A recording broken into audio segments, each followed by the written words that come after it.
Namaskar bachcho. In this pandemic situation, I hope you all will be fine with your family.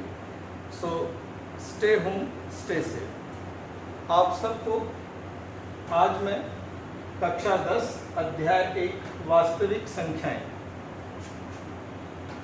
जिस chapter में प्रमेय 1 सिद्ध कीजिए कि वर्गमूल 2 एक अपरिमेय संख्या है। यह प्रायः बच्चों को काफ़ी कठिन हार्ड लगता है। आज मैं आपको सरल तरीके से इस प्रमेय को किस तरह से सिद्ध करना है उसकी जानकारी देने जा रहा हूँ। बच्चों, जैसा कि मैंने पिछले वीडियो में आपको बताया है, वर्गमूल 2 एक अपरिमेय संख्या है। यह हमें सिद्ध करना है। वर्गमूल 2 अपरिमेय संख्या है, ये कैसे सिद्ध किया जाए? तो इसे सिद्ध करने के लिए हम एक विरोधाभास कथन का उपयोग करेंगे। विरोधाभास कथन अर्थात मान लीजिए आपसे कहा जाए कि यह दिन है, सिद्ध कीजिए। तो आपको दिन सिद्ध करने के लिए ये रात नहीं है, ऐसा यदि आप सिद्ध कर देते हैं तो अपने आप यह दिन सिद्ध हो जाता है। अर्थात वर्गमूल 2 एक अपरिमेय संख्या है। यदि हमें सिद्ध करना है तो हम पहले ये सिद्ध कर दें कि ये वर्गमूल 2 परिमेय संख्या नहीं है। कैसे सिद्ध किया जाए? शुरुआत में हम ये मान लेंगे, माना कि वर्गमूल 2 एक परिमेय संख्या है। यह हमने मान लिया। ध्यान देने योग्य बात यह है, आपको अपने माइंड में, दिमाग में सतत ये रखना है कि वर्गमूल 2 एक परिमेय संख्या ऐसा हम मान रहे हैं। हमें जाके आगे यह सिद्ध करना है कि नहीं, यह परिमेय संख्या नहीं है। और यदि परिमेय संख्या नहीं हुई तो वह क्या कहलाएगी? अपरिमेय। वास्तविक संख्याओं का मुख्य 2 विभाजन है, परिमेय और अपरिमेय। तो हमने मान लिया वर्गमूल 2 एक परिमेय संख्या है। हमने अपने माइंड में ये रखा हुआ है कि आगे चलकर हमें ये सिद्ध करना है कि वर्गमूल 2 परिमेय संख्या नहीं है। और यदि परिमेय संख्या नहीं होगी तो स्वतः सिद्ध हो जाएगा कि वर्गमूल 2 अपरिमेय संख्या है। चलिए आगे बढ़ते हैं। वर्गमूल 2 यदि परिमेय है तो परिमेय संख्या की परिभाषा हमने पहले सीखी हुई है। परिमेय संख्या की परिभाषा में आता है कि वर्गमूल 2 बराबर a/b, जहां b is not equal to 0, a और b सह अभाज्य संख्या है। थोड़ा सा विस्तार में इसे समझाता हूं। वर्गमूल 2 बराबर a/b क्यों लिखा गया? कारण कि कोई भी परिमेय संख्या यदि है तो उसे हम अंश और हर के स्वरूप में, यह अंश है और नीचे हर है, अंश और हर के स्वरूप में हम लिख सकते हैं। परंतु परिमेय संख्या की कुछ मर्यादाएं हैं। वो ये है कि नीचे हर की संख्या कभी 0 नहीं हो सकती, साथ ही साथ a और b सह अभाज्य होने चाहिए। मैं थोड़ा सा आपको सह अभाज्य अर्थात क्या वो बताता हूँ।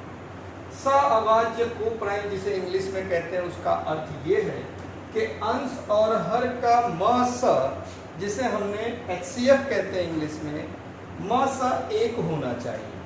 अर्थात उदाहरण के रूप में यदि मैं 7/5 लेता हूं तो 7 और 5 का म स जो है वह 1 है। यदि इन दोनों का म स 1 है, म स ऑफ 7 5 इज इक्वल टू 1। म स जिसको इंग्लिश में हम HCF कहते हैं, यदि म स 1 है तो वह क्या कहलाएगा? सह अभाज्य अर्थात कोप्राइम। ऐसी बहुत सारी संख्याएं हैं। मान लो मैंने यहां पे 15/25 लिख दिया। हम जानते हैं, अब आप बच्चों यदि इसका मसा निकालोगे तो मासा इसका क्या आएगा 5। आप सब जानते हैं 5 तिया 15, 5 पंजे 25, दोनों में कॉमन क्या है 5 है, तो इसका मासा 15 और 25 का मासा क्या हुआ 5। तो क्या यह सहअभाज्य नहीं है? बिल्कुल कंफ्यूज मत होइएगा बच्चों, इसीलिए इसकी एक शर्त दी गई है। यह दोनों तब तक करना है जब तक के सहअभाज्य ना हो जाए, अर्थात हम क्या करेंगे, इसे सॉल्व करेंगे। हम जानते हैं ऊपर 5 नीचे 5 कैंसल, तो ये क्या आ गया 3/5। तो यह 3/5 जो है इसका HCF क्या होगा 1 होगा। तो 3/5 का HCF 1 है, अतः यह सहअभाज्य कहलाएगी। यह संख्या सहअभाज्य नहीं कहलाएगी, यह संख्या सहअभाज्य नहीं कहलाएगी, 3/5 सहअभाज्य कहलाएगी। तो सिंपल सा क्लियर हो गया, हमें जो भी संख्या दी है हमने उसको a/b स्वरूप में लिया। हम ये जानते हैं कि a और b का HCF क्या है 1, क्योंकि यह सारी चीज हमने मानी है, माना की है। हमने यह मान लिया है कि वर्गमूल 2 को हम a/b स्वरूप में लिख सकते हैं, और लिखने पर उनका HCF जो आएगा वह क्या आएगा 1। इसीलिए हमने इस स्टेटमेंट में लिखा है वर्गमूल 2 बराबर 1/b। a और b सहअभाज्य है। सहअभाज्य का अर्थ फिर से बच्चों ध्यान रखना, क्योंकि जैसे ही आगे आएगा आपको ये ख्याल करना होगा, सहअभाज्य का मतलब है a और b का HCF 1 है, अर्थात इन दोनों संख्याओं को हम सिर्फ 1 से भाग दे सकते हैं। बहुत सिंपल सा, a और b इन दोनों संख्याओं को हम सिर्फ 1 से भाग दे सकते हैं, 1 के अलावा किसी भी संख्या से भाग नहीं दे सकते, इसीलिए a और b सहअभाज्य कहलाएगी। अब इसे हम हल करेंगे। वर्गमूल 2 बराबर a/b है, हम तिर्यक गुणा करें, b हर में है उसे ऊपर लाके गुणा किया जाए तो b गुणे वर्गमूल 2, तो हमने लिखा b गुणे वर्गमूल 2 बराबर a। अब आगे हम क्या करने जा रहे हैं, ये हमारा है बायां पक्ष, इसे हम कहेंगे बायां पक्ष, और बराबर के इस तरफ हमारा है दायां पक्ष। दायां पक्ष जिसे इंग्लिश में RHS कहेंगे, बायां पक्ष जिसे इंग्लिश में LHS कहेंगे। इसीलिए यहां लिखा गया है दोनों पक्षों का वर्ग करने पर, दोनों पक्षों का यदि वर्ग किया जाए तो हमने इस वर्ग के स्वरूप में लिखा है b वर्गमूल 2, ऊपर क्या लिख दिया वर्ग, a ऊपर लिख दिया वर्ग, क्योंकि दोनों पक्षों का क्या करना है वर्ग करना है, तो हमने दोनों पक्षों का वर्ग कर दिया। अभी तो सिर्फ वर्ग के स्वरूप में लिखा है, अब हम उसे वर्ग करके बताएंगे। b का वर्ग b², वर्गमूल 2 का वर्ग 2 बराबर a का वर्ग a²। मैं कुछ और उदाहरण देता हूं, आप हमेशा के लिए याद रखना, जब भी किसी वर्गमूल की संख्या का वर्ग हो तो संख्या स्वयं आती है। वर्गमूल 3 का वर्ग करेंगे तो 3 आएगा, वर्गमूल x का वर्ग करेंगे तो x आएगा, वर्गमूल 25 का वर्ग करेंगे तो 25 आएगा। यह नियम आपको ध्यान रखना है। वर्गमूल 3 का वर्ग करने पे 3, वर्गमूल x का वर्ग करने पे x, वर्गमूल 25 का वर्ग करने पे 25, अर्थात यह संख्या स्वयं आती है। इसका उपयोग हमने यहां किया, b का वर्ग किया b², वर्गमूल 2 का वर्ग किया 2, a² का वर्गमूल a²। अब इसके बाद लिखा है अतः 2 a² को विभाजित कर सकता है। ये स्टेटमेंट में काफी कंफ्यूजन रहता है बच्चों, मैक्सिमम मेरे पास ये कंप्लेन नहीं कह सकते, ये कठिनाई बच्चों की आती है कि सर हमें ये समझ में नहीं आता इसका क्या अर्थ है कि 2a² को विभाजित करता है। इसके लिए मैं आपको उदाहरण लेकर समझाने की कोशिश करता हूं। यहां से आपको ये समझ में आ रहा है कि ये दो संख्याओं का गुणा है, 2b² अर्थात 2 एक संख्या और b यह कोई दूसरी संख्या है, अर्थात दो संख्याओं का गुणा है, और यह कोई तीसरी संख्या है। मैं मान लो यहाँ लेता हूँ 15, तीसरी संख्या में मैंने ले लिया 15, और दो संख्याओं के स्वरूप में मैं ले लेता हूँ 3 पंजे 15। हम लिख सकते हैं 3 गुणे 5 अर्थात 15। अब मैं इस वाक्य को इससे तुलना करने की कोशिश करो। यहाँ पे पहली संख्या लिखी 2, तो यहां पहली संख्या क्या है 3, तो मैं लिख सकता हूं 3 15 को विभाजित करता है, विभाजित करता है। तो यह कथन सत्य है, 3 15 को विभाजित करता है। आप करके देखेंगे, यदि 15 भागे 3 तो 3 पंजे 15। तो ये अर्थ है, यदि दो संख्या का गुणा है बराबर में यदि तीसरी संख्या है, तो इनमें से आप जो भी पहली संख्या या दूसरी दोनों आप ले सकते हैं। क्योंकि यहाँ पे यह अज्ञात संख्या है, इसलिए हमने b ना लेकर हमने क्या लिया 2। तो 2a² को विभाजित करता है, इसलिए लिखा गया। अभी शायद आपको ख्याल आ गया हो, जैसे कि 15 दो संख्याओं का गुणा है, ऐसे कोई भी दूसरा उदाहरण हम ले सकते हैं।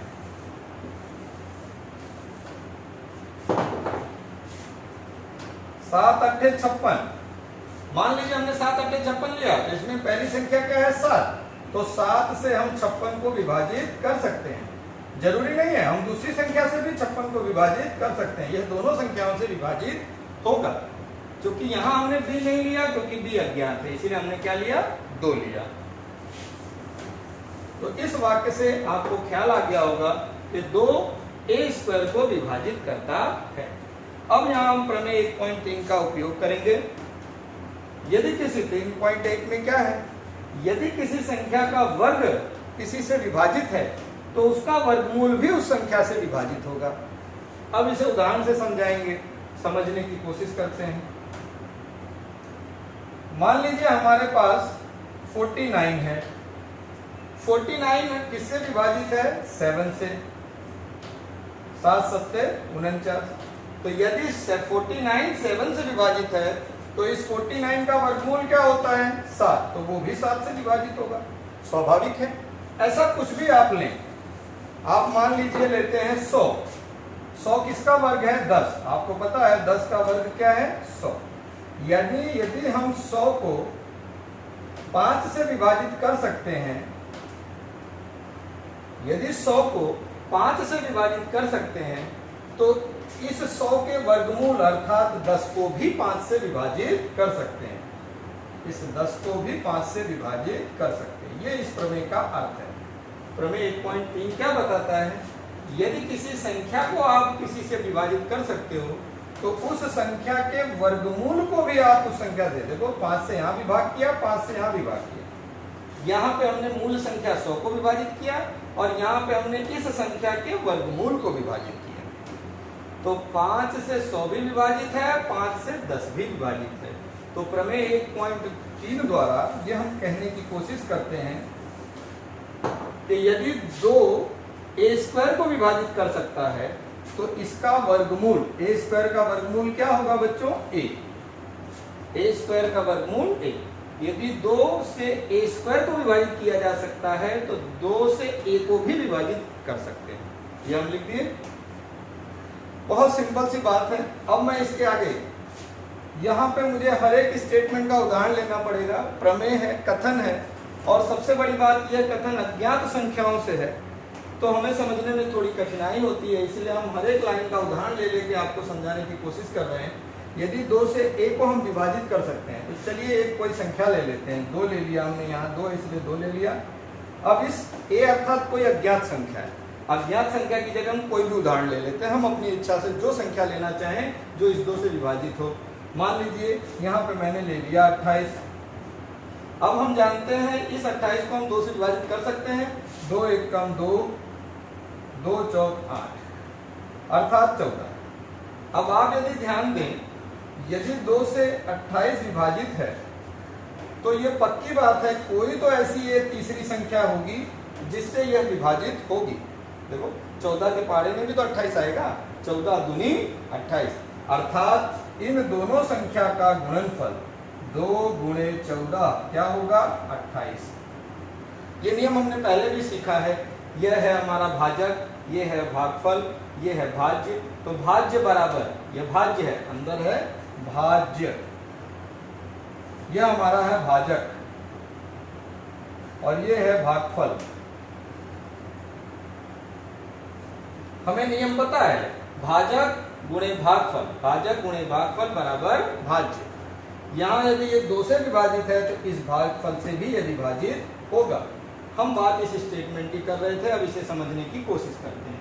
हमने यहाँ लिखा 2 की जगह 2 है, a की जगह हमने क्या लिया अपने उदाहरण में 28, a की जगह हमने क्या लिया उदाहरण में 28। समझने की कोशिश करिएगा उदाहरण से।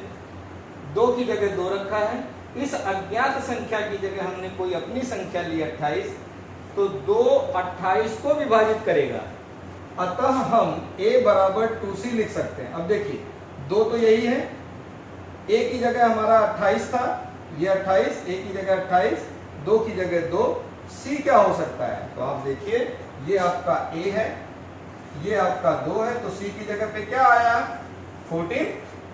तो अर्थात कोई एक ऐसी तीसरी संख्या मिलेगी जो 2 के गुणक में होगी, इसलिए इसको हम लिखते हैं a बराबर 2c। वह कौन सा नियम है? तो भाज्य बराबर भाजक गुणे भागफल। इस नियम के अंतर्गत यहाँ पे यह c आता है। मैक्सिमम बच्चों की एक क्वेरी रहती है, मैक्सिमम बच्चों के पास ये प्रश्न रहता है, सर हमें ये ख्याल नहीं आता कि किस तरह से यहाँ तो 2a था और अचानक c आ गया। तो इस c के आने का मैंने आपको कारण बताया। यदि हम 2 से किसी संख्या को विभाजित करते हैं तो विभाजित करने के बाद जो हमारा भागफल आता है उस भागफल से भी हम इस संख्या को विभाजित कर सकते हैं। इस संख्या मतलब a को, तो वो भागफल जो था उसे हमने यहाँ क्या मान लिया c। तो यह भाजक और यह हमारा भागफल, ये है भाजक 2 और c जो है वो हमारा है भागफल और a जो है वो हमारा है भाज्य। तो भाज्य बराबर भाजक गुणे भागफल, इसलिए ये c आया। तो a बराबर 2c हम लिख सकते हैं। इसे हमने समीकरण नंबर 2 डाल दिया। इस c के बारे में आपको लिखना पड़ेगा, c कोई पूर्णांक संख्या है। पूर्णांक संख्या आपको पता है प्लस माइनस शून्य, तो यह c जो है कोई पूर्णांक संख्या है। अब हमने क्या करना है, आपको जो कंसंट्रेट करना है वो इस पार्ट पे करना है, जिसे मैं यहाँ पे हाईलाइट करूंगा। हमें जो कंसंट्रेट करना है वो इस पार्ट पे करना है। ये 2 समीकरण हमारे पास है, एक का नंबर हमने लिया है समीकरण 1 और दूसरे का नंबर लिखा है समीकरण 2। समीकरण 1 और 2 में से हमें क्या करना है, तो समीकरण 1 का मूल्य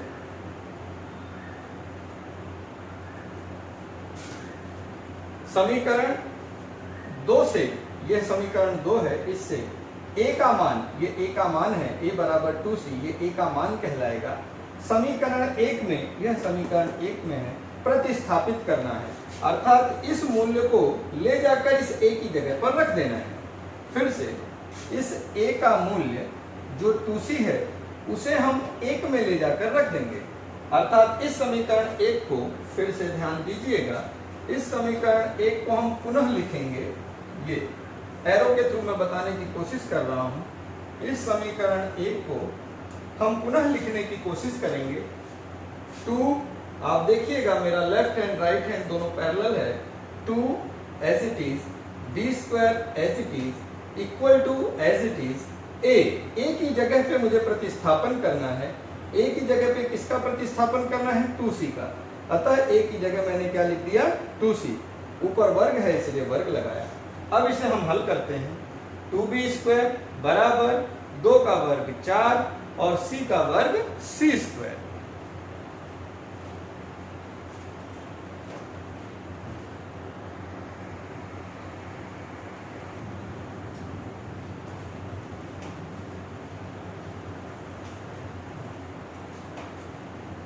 to b square equal to 4c square.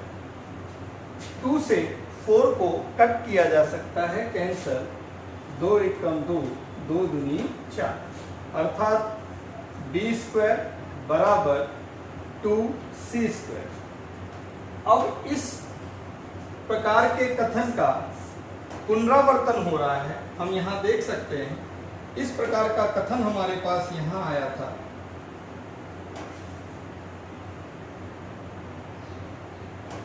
Two b square is equal to a square. 2b square is equal to a square. इसमें हमने ये लिखा था कि 2 से a स्क्वायर को विभाजित किया जा सकता है। ठीक उसी तरह से b स्क्वायर को हम इस 2 से विभाजित कर सकते हैं। इस b स्क्वायर, चूंकि b स्क्वायर क्या है, यहाँ पे हमारा भाज्य है, ये 2 क्या है, हमारा भाजक है, और c स्क्वायर क्या है, भागफल है।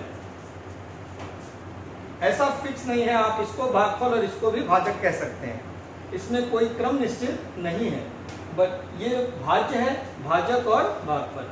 तो हम भाजक से इस भाज्य को विभाजित कर सकते हैं, तो हम लिख रहे हैं 2 से b स्क्वायर को विभाजित किया जा सकता है। ठीक उसी तरह से प्रमेय 1.3 का हम पुनः उपयोग करेंगे। प्रमेय 1.3 का उपयोग करके हम कह सकते हैं कि यदि किसी संख्या के वर्ग को हम किसी संख्या से विभाजित कर सकते हो, तो उस संख्या के वर्गमूल को भी हम इसी संख्या से विभाजित कर सकते हैं। b स्क्वायर यदि 2 से विभाजित है तो b स्क्वायर का वर्गमूल हुआ b, तो b भी 2 से विभाजित होगा, अतः 2 b को भी विभाजित करेगा। यह प्रमेय 1.3। अब हम देख सकते हैं ये 2 वाक्य हमारे पास हैं।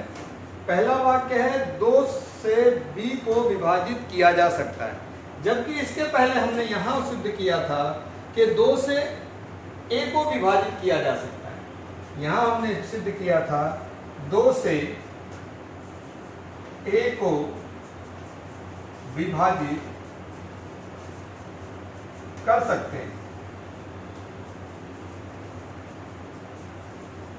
आप सब ध्यान से देखें, यहां हम लिख रहे हैं 2 से b को विभाजित कर सकते हैं, यहां है 2 से a को विभाजित। हमने दोनों चीजें अलग अलग सिद्ध की, जबकि शुरुआत में ही हमने यह मान लिया था कि a और b जो है वह सहअभाज्य है।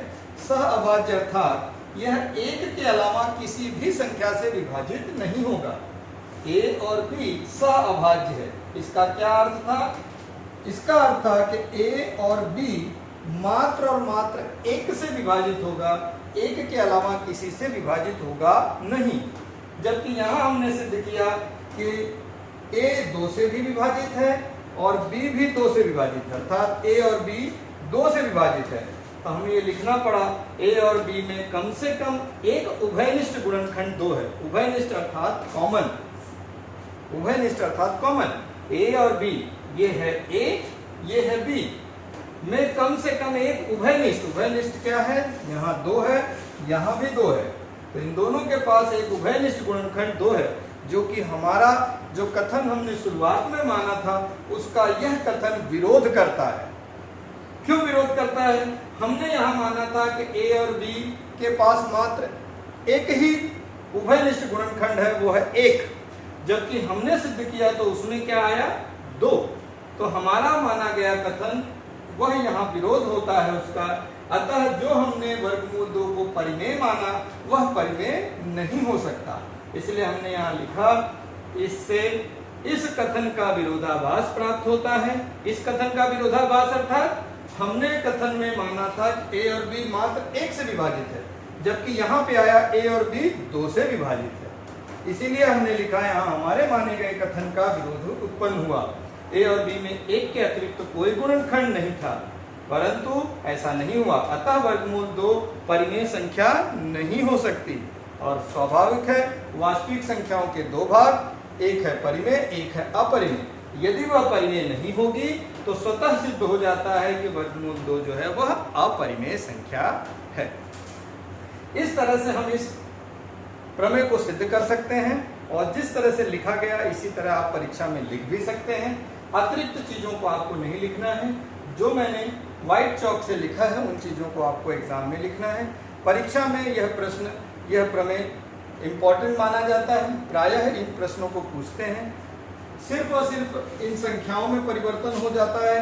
वर्गमूल 2 की जगह आपको वर्गमूल 3 पूछ सकते हैं, वर्गमूल 5 पूछा जा सकता है, वर्गमूल 7। यदि आप थोड़ा ध्यान दें तो आपको ख्याल आ जाएगा कि वर्गमूल के अंदर हम विषम संख्या या सम संख्या नहीं, हम यदि अविभाज्य संख्या लेते हैं, वर्गमूल के अंदर यदि हम अविभाज्य संख्या लेते हैं, प्राइम नंबर, तो उसे सिद्ध करने का यही एकमात्र तरीका है। ऐसे हम सिद्ध करके बोर्ड के एग्जाम में हम पूरा अंक प्राप्त कर सकते हैं। बच्चों, इसके बाद हम दूसरा प्रमेय लेंगे अगले पीरियड में। तब तक के लिए stay home, stay safe. Thanks, धन्यवाद।